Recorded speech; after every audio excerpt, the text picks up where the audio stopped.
अस्सलाम वालेकुम। Doctor Noman and India's health में आपका खुशामदीद।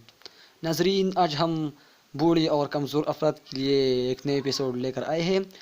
जिस्म की दर्द और जिस्मानी कमज़ोरी और ताकत के लिए डॉक्टर नोमान एंड इंडियाज़ का टोटका।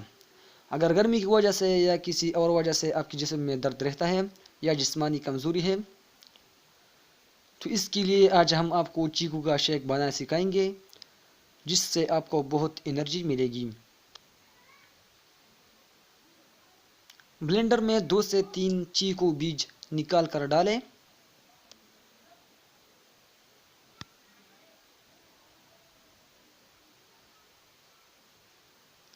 ये जो है ये चीकू की बीज की तस्वीर है। 5 बादाम डालें। 1 गुलाब की फतिया डालें।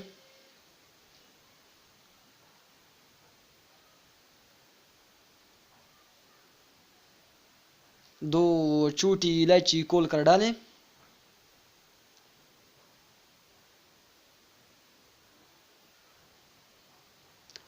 इसके बाद 1 गिलास दूध डालें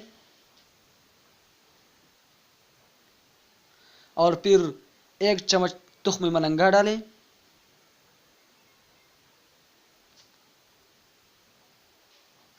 इन सबको अच्छी तरह से ब्लेंड कर लें। आपका शेक तैयार है। ये आप बच्चों को भी दे सकते हैं। इससे इंशाल्लाह इनको बहुत एनर्जी मिलेगी। मज़ीद अच्छी वीडियोस के लिए हमारे चैनल को सब्सक्राइब ज़रूर करें और तमाम वीडियो को लाइक और शेयर भी करें। अल्लाह हाफिज़।